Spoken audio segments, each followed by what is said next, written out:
የሚቀጥለው ዓመት ይህንን ኢሬቻ በጣና ሐይቅ እናከብራለን። ጣና የኛ ሐይቅ ነው። ኢሬቻን በዓል ለአምልኮ አይደለም ብሎ ይከራከራል።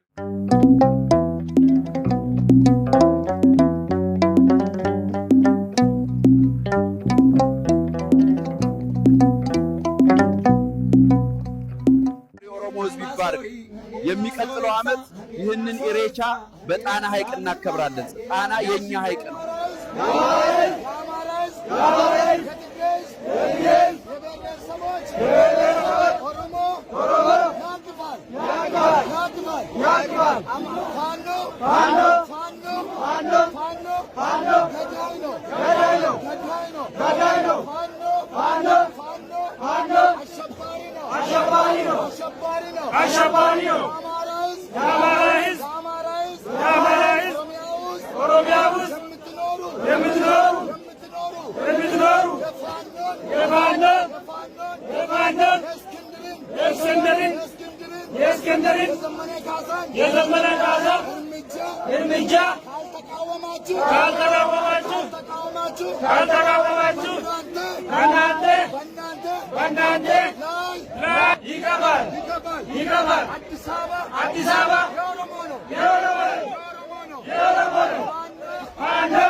Richa, welcome to the new year ማለት ነው ይላል ደሞ ኦሮ አባገዳ ማለት እኮ ዘሆል ፕሪሚቲቭ ነው ጨፍ ያርጎ ለውሃ የሚያፈነድድ ህዝብ እኮ ይሄ ህዝብ ትለዋለህ እንዴ እኮ ካማራው ደሞ የባሰ ደንቆሮ ዛፍ ሄዶ እኮ 50 ኪሎ ቅቤ ተሸክሞ ቂጡን እስከሚያረጠርጥ ያን እኮ በዚህ የያዘ እኮ የሚቀባ ነው ኦሮሞ ማለት አሁን ደሞ ሲነቃበት ሴርሞኒ ነች እህሉ ደረሰ ለማለት ነው እንኳን አደረሳችሁ አየው ሪቻ ዌልካም ቱ ዘ ኒው ይር ማለት ነው ይላል ደሞ ኦሮሞ ዶክተሮች አሁን አፍረውበት ዌልካም እንበለው ተብሎ አሁን ሬቻ ቂጤ ማፈንደር ነው የጴንጤው ፓስተር ተናግሯል ዶክተሩ የባዕድ አምልኮ የኢትዮጵያን ትልቅ ህዝብ አዋርዳቸዋል አዲስ አበባን ፋንዲያ መሙላትን ስታቆም ቀለበት መንገር ላይ ማራትክን ስታቆም አማራን ጥላቻን ስታቆም ጋላ የሚለው ወደ ኦሮሞን ቀይራል ከዚህ ቀን ጀምሮ ኢሬቻ ይያልክ ቅቤን ተሸክመ የምትሄድ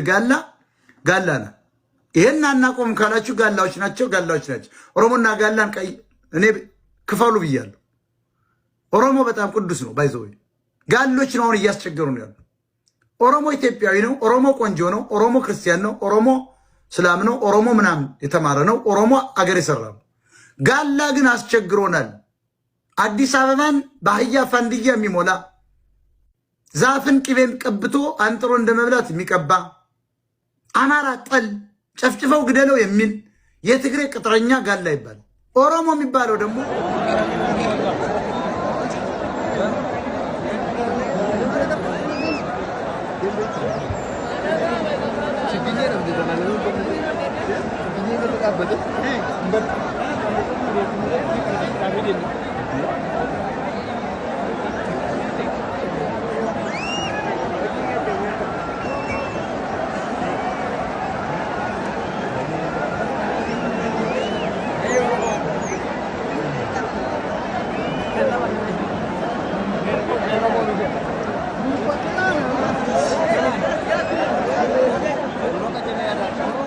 ኢሬቻን በዓል ለአምልኮ አይደለም ብሎ ይከራከራሉ በአደባባይ ከሚደረጉ የዋቅ ፈታ በዓላት መካከል አንዱና ዋናው ኢሬቻ ያ ዓመት በዓል ደግሞ ከጥንት ጀምሮ አባቶቻችን ይዞት የመጡት ስለሆነ እሱን ነው የምናረገው አደባባይ ላይ ወጥተ የምታረገው ነገር በዋቅ ፈታ የተደነገገ በዋቅ ፈታ እምነት ውስጥ ያለ ዋቃን የማመስገን ላደረገል ላሳለፍነው ዘመን ለሆኑ ነገር በሙሉ ለዋቃ ምስጋና የሚቀርብበት ማለት ነው ኢሬቻ ባህላዊና ሃይማኖታዊ በዓል ነው። ስለዚህ ኢሬቻን ነጥለን ለይተን መስጠት ያለብን ለባለቤቱ ነው። ማን ነው ባለቤቱ? ሃይማኖቱ በደነገገው ራሱ ማን ምን እንደሚያደርግ ማን እዛ ቦታ ላይ ያንን ስርዓት እንደሚፈጽም ዋቄ ፈታ ሃይማኖቱ የደነገገው ነው። ማን ነው ባህል ያለው? ባህልስ ምንድነው?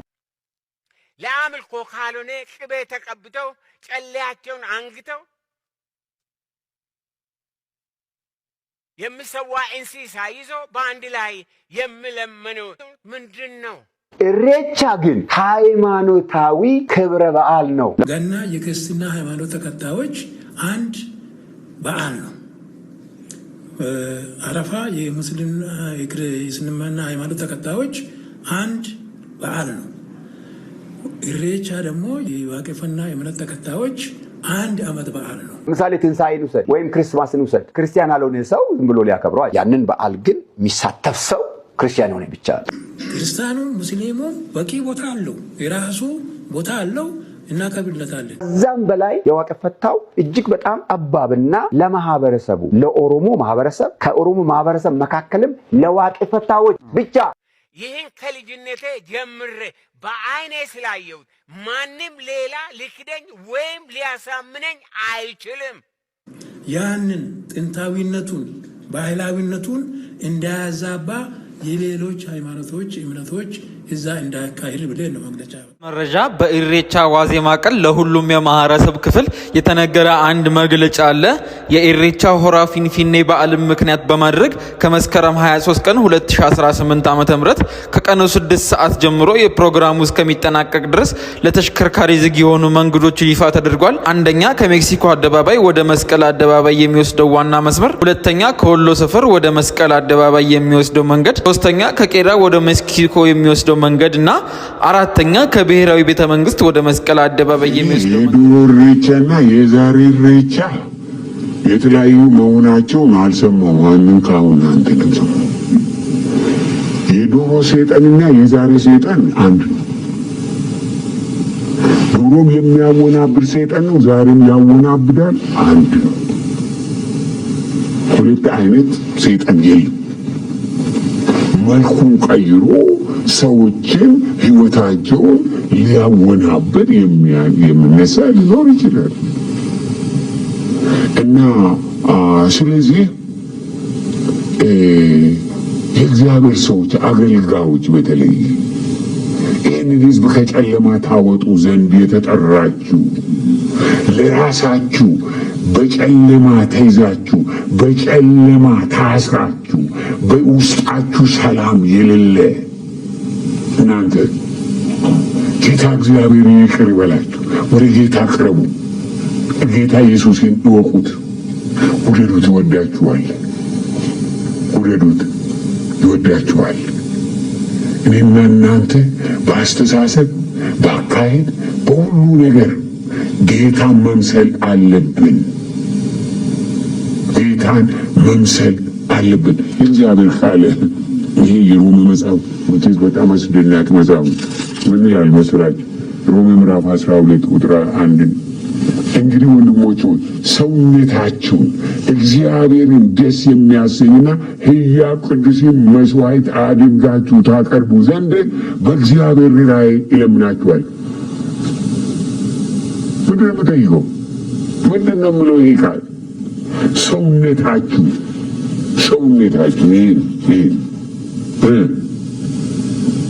እግዚአብሔርን ደስ የሚያሰኝና ሕያው ቅዱስ መስዋዕት፣ ቅዱስ የተቀደሰ ሕይወት፣ የተቀደሰ አነጋገር፣ የተቀደሰ አኗኗር ነው እንጂ እኛ ሌላ ነገር ውስጥ ገብተን በእግዚአብሔር ላይ ለምናችኋለሁ ካለ በኋላ እርሱም ለአእምሮ የሚመች አገልግሎታችሁ ነው የእግዚአብሔር ፈቃድ እርሱም በጎና ደስ የሚያሰኝ ፍጹም የሆኑ ነገር ምን እንደሆነ ፈትናችሁ ታውቁ ዘንድ በልባችሁ መታደስ ተለወጡ እንጂ ይህን ዓለም አትምሰሉ። በቃ ይህን ዓለም አትምሰሉ። እነዛ ከጨፈሩ ከእነሱ ጋር ወጥተህ ልትጨፍር፣ እነዛ ሌላ ነገር ካደረጉ ከእነሱ ጋር ወጥተህ ሌላ ነገር ልታደርግ። እግዚአብሔር ቃል እንደሱ አይልም። ተጠንቀቅ ነው። ስራሴ ቅዱስ ነገር ፍጹም አድርገህ ለጌታ አቅርብ ነው እግዚአብሔር የሚለን ይህንን ነው። እና ስለዚህ እኔ ያለኝ ሀሳብ እንደዛ ነው። እኔ የዶሮ የዘንድሮ የሚባለው ነገር አልሰማሁም። ብሰማም ደግሞ የዶሮም ሰይጣን ነው፣ ዛሬም ሰይጣን ነው። የዶሮም ገዳይ ነው፣ ዛሬም ይገላል። የዶሮም አጥፊ ነው፣ ዛሬም ያጠፋል። ዶሮም ይዋሻል፣ አሁንም ይዋሻል። እኔ ያለኝ